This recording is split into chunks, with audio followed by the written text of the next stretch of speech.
There's a kind of loneliness that doesn't announce itself. It's not loud or obvious.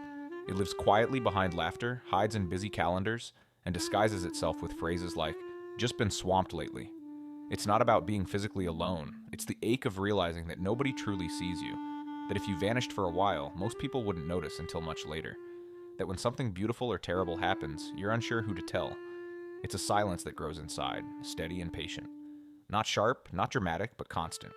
And with time, it begins to shape the way you think, the way you see yourself, the way you move through life. People often misunderstand those who have few or no friends. They assume detachment, arrogance, or disinterest. But in truth, many of them care too much. They notice every shift in tone, every half smile that doesn't reach the eyes. They feel subtleties most overlook. And when you feel everything, connection starts to seem dangerous. So they retreat, not out of hate, but out of self-protection. Psychologists have found that chronic isolation changes the brain. It registers loneliness like pain. Heart rate quickens, sleep grows shallow, and the mind begins scanning for danger where none exists. Because long ago, being alone meant you were unsafe. Today you can scroll through endless feeds, surrounded by thousands of faces, and still feel invisible. Because attention isn't the same as connection, and validation isn't intimacy. Most people who end up alone didn't choose it suddenly. It happened slowly, through disappointments, broken trust, and moments where openness led to hurt. Eventually your brain learns, it's safer not to try. You stop reaching out. You convince yourself solitude is peace. For a while it is. But eventually, healing solitude turns into haunting solitude. Humans are wired to connect. Even the most independent heart longs to be understood. Over time, loneliness reshapes how you experience the world. Your inner voice grows louder than the world around you. You replay memories like old tapes, wondering what went wrong.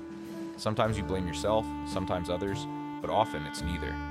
It's just how the human mind copes with repeated disconnection.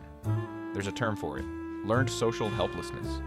When you've tried and failed to connect too many times, you stop trying at all. You tell yourself you're fine being alone, but deep down, you're waiting for someone who understands without explanation. And yet the more you long for it, the harder it feels to find. What's cruel about loneliness is that it can look like happiness. Some people who feel unseen still laugh, work, and post cheerful photos. But inside, they live in two worlds, the one they show and the one they feel. They've built a version of themselves designed to survive, not to be known. Long-term isolation can even dull empathy. Not because people stop caring, but because they stop practicing connection. Empathy is a muscle. It weakens when unused. So those who live too long without friends sometimes go numb, not from apathy, but exhaustion. And yet within that stillness lies something profound. The lonely often become the most empathetic. Because they know what it feels like to be unseen, they notice when others are overlooked. They're the quiet ones who check in, who listen without needing to speak. The paradox is this: those who have no friends often make the best ones, if someone takes the time to see them. But healing from isolation doesn't begin with others finding you. It begins with remembering yourself. You start small, responding to a message, smiling back, saying yes when fear tells you no. It's not about forcing confidence, it's about allowing life to touch you again.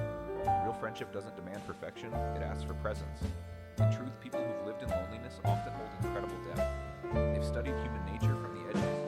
They crave sincerity, not surface. They want conversations that feel alive, silences that feel safe. And though vulnerability feels